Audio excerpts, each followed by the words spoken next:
mais uma escola bíblica dominical. Estaremos hoje fazendo uma revisão de todas as lições estudadas durante o trimestre. Vamos começar com a lição 1 e 2, que fala sobre Jonas, o fujão. Ele recebeu esse título porque Jonas recebeu uma ordem de Deus para ir pregar para os ninivitas e ele decidiu fugir. Só que ninguém foge da presença de Deus. Então, se vocês olharem aqui, ele veio aqui para Jope, que é onde pega o navio, e era para fazer uma viagem para Nínive, aqui ó, bem pertinho de Jope. Só que ele faz o contrário. Ele pega o navio e vai para Tarsis.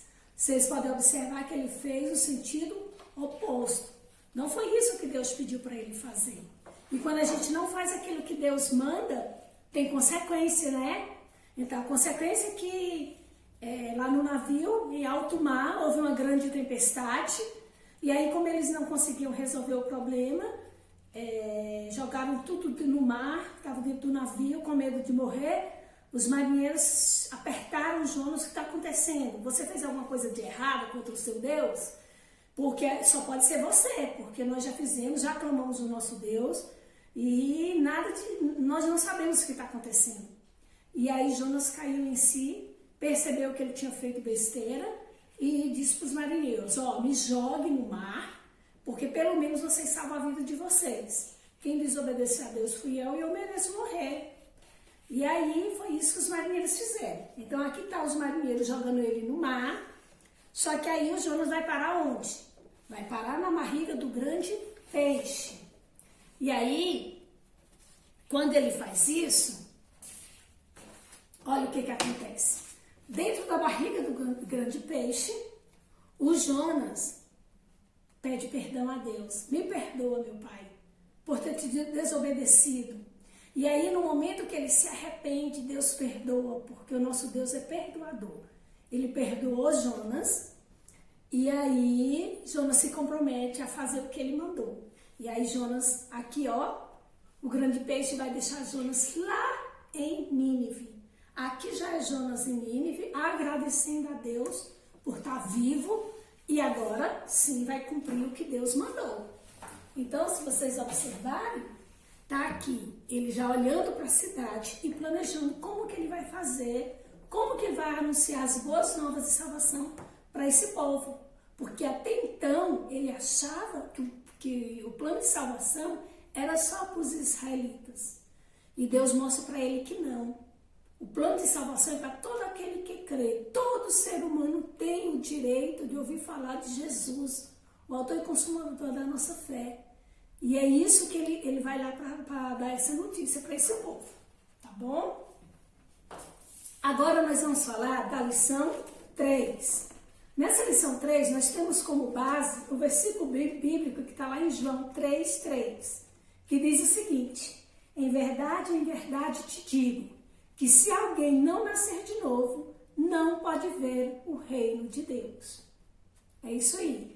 Então, essa é a lição principal desta revista, é falar sobre o nascer de novo.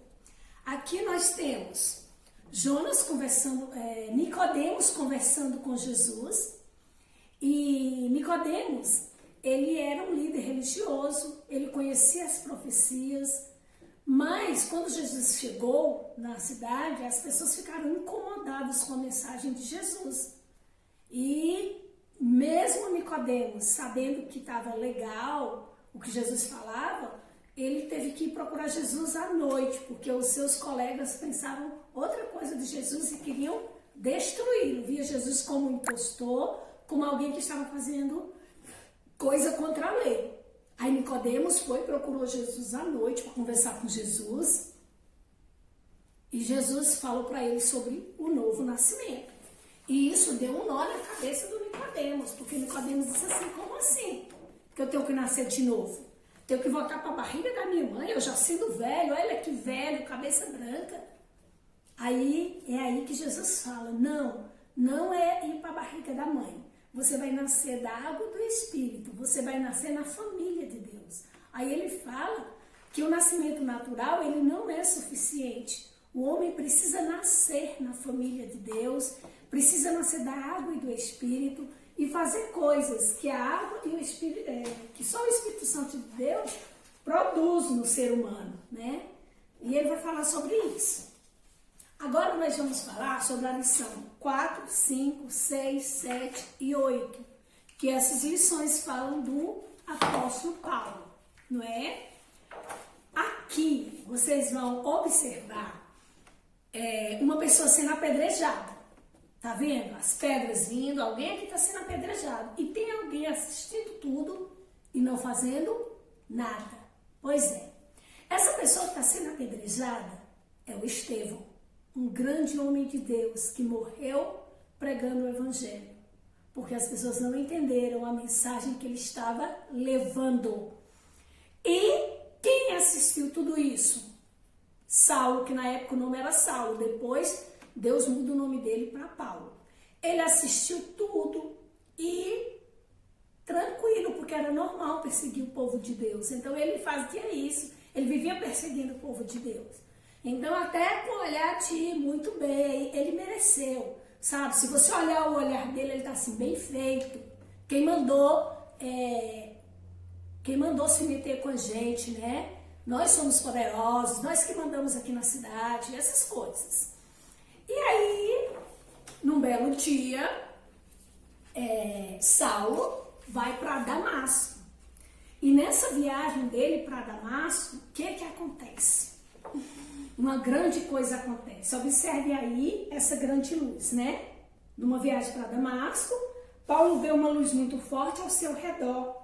Está lá em Atos 9, de 3 a 6, tá bom? Após esse nascer de novo, Paulo deixa de perseguir o povo de Deus e entende que esteve errado o tempo todo. E faz questão de corrigir o seu erro, voltando nos lugares onde ele prejudicou pessoas.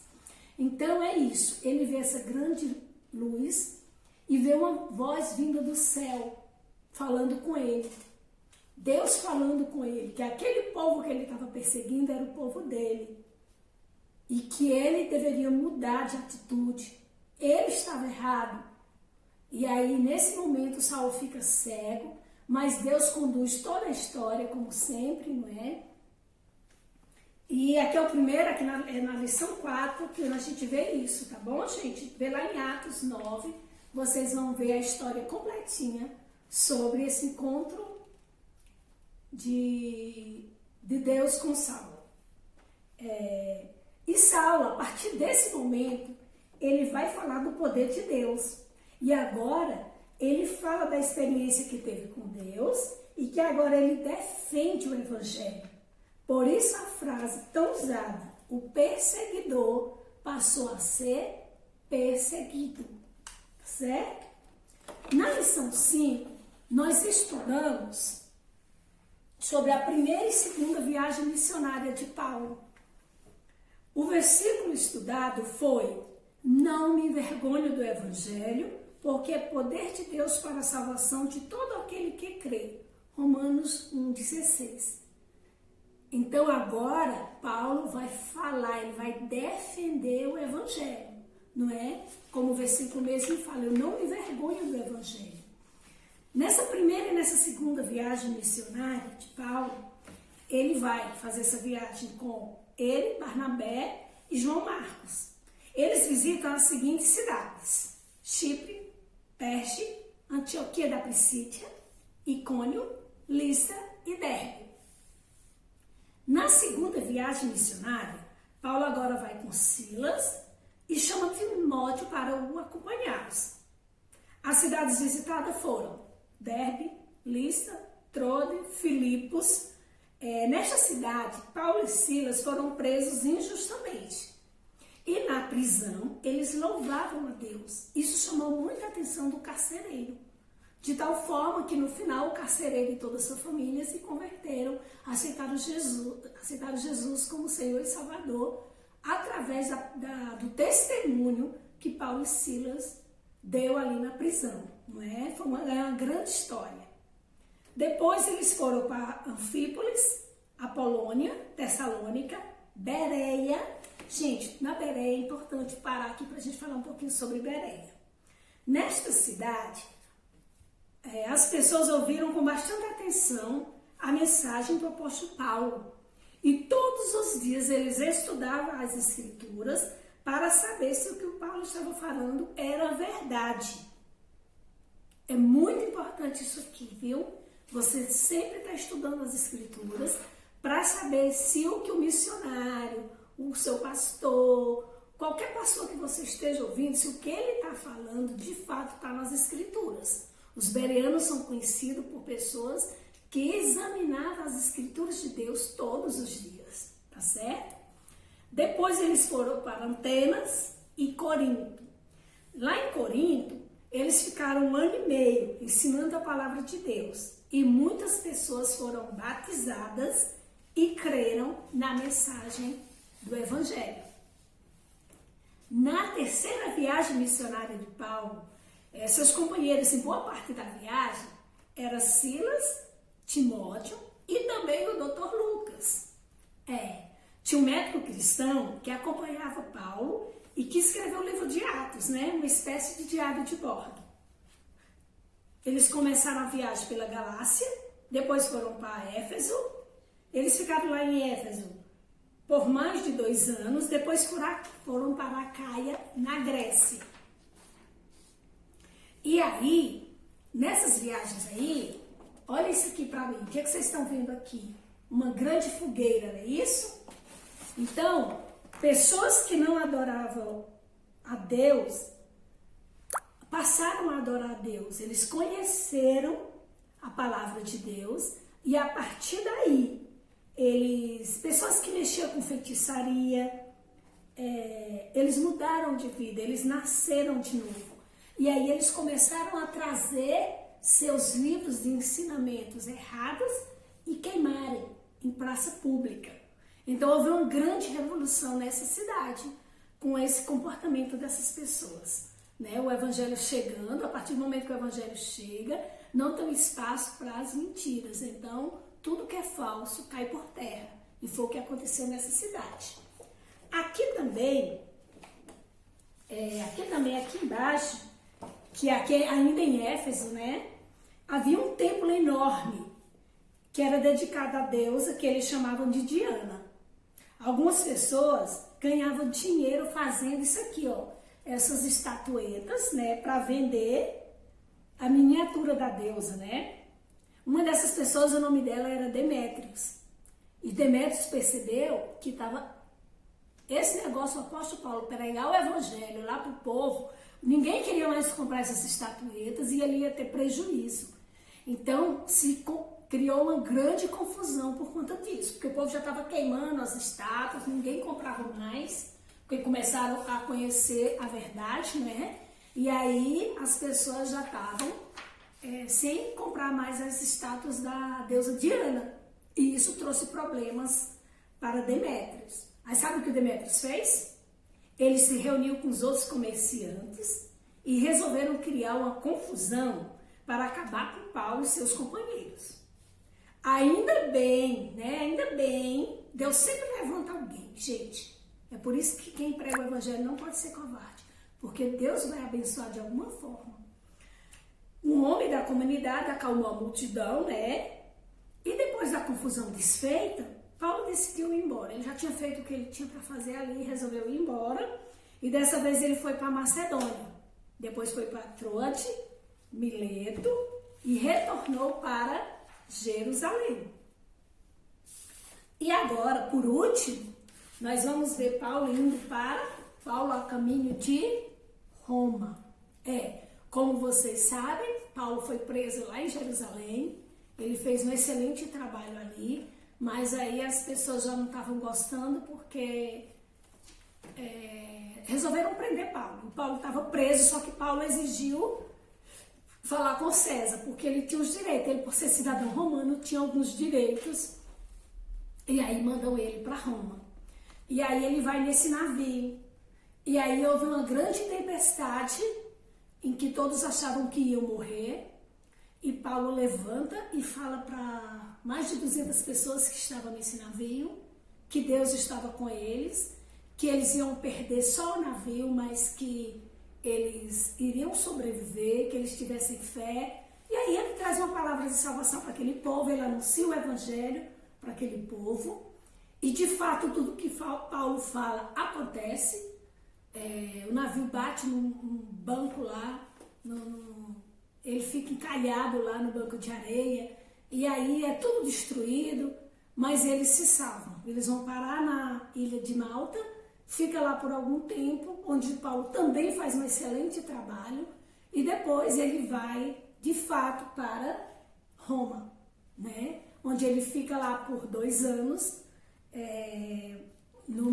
continua preso, né?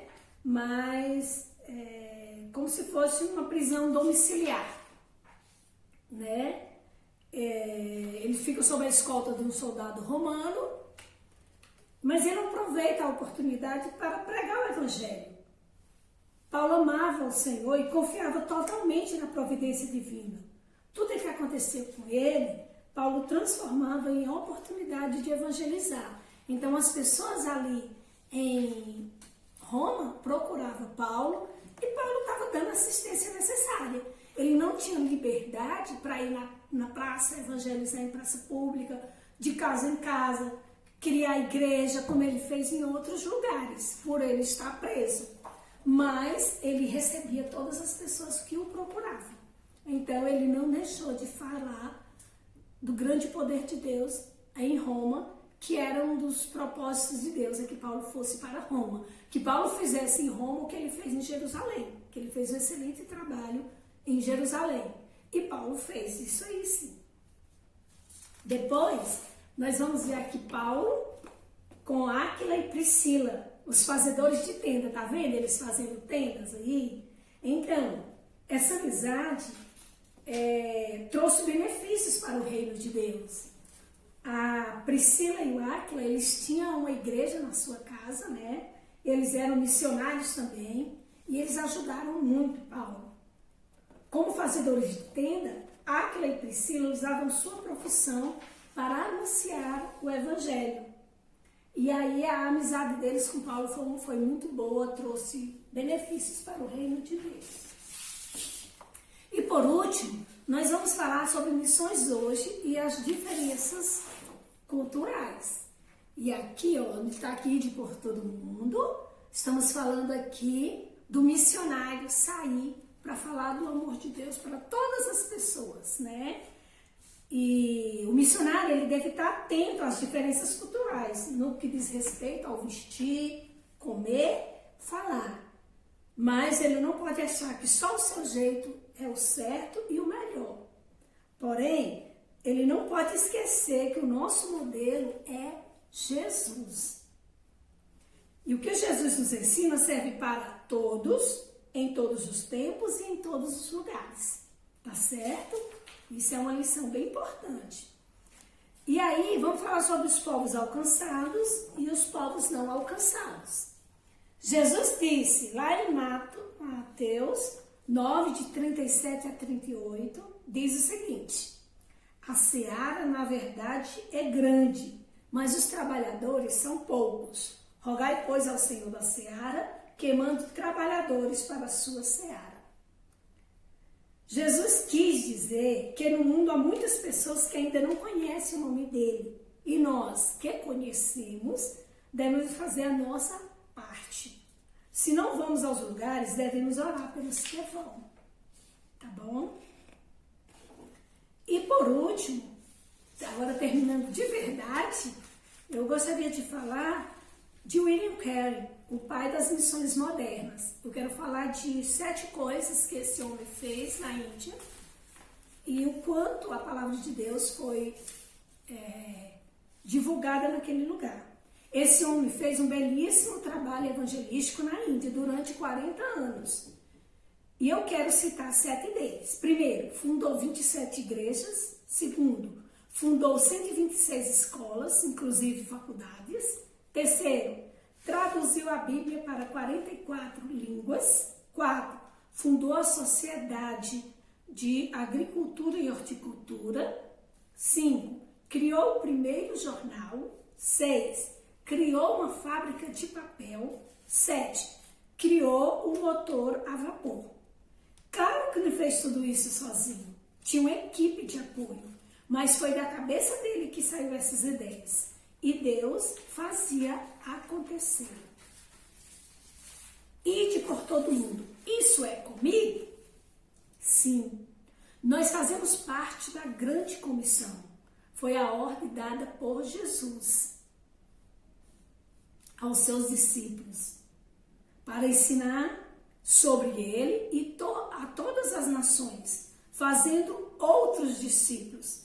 Isso inclui você e eu também. Desse modo, um cristão pregou a outro cristão, que pregou para outro cristão, até que o evangelho de 2000 anos atrás chegasse a nós hoje, em pleno século 21. Que Deus nos abençoe e que faça de nós verdadeiros adoradores, pessoas que levam o evangelho a toda criatura, tá bom? Vamos orar? Deus amado, Deus todo-poderoso, muito obrigado, ó Deus, porque temos aprendido dia após dia a importância de falar das boas novas de salvação para todos aqueles que nos cercam. Esteja abençoando, ó Deus, a minha igreja, os meus alunos, os meus pastores, os meus irmãos, espalhados na face da terra, os missionários. Senhor, nos ajuda a falar de Ti com a ousadia, intrepidez, coragem e disposição para defendermos o Teu Evangelho, para nós termos coragem de dizer que o Senhor morreu na cruz para nos dar vida eterna e que só há salvação em Jesus. Muito obrigado por tudo, Senhor. Perdoa os nossos pecados e que a Tua palavra encontre, Senhor, guarida nos nossos corações e nas nossas mentes. É o que nós te rogamos no nome santo de Jesus. Amém.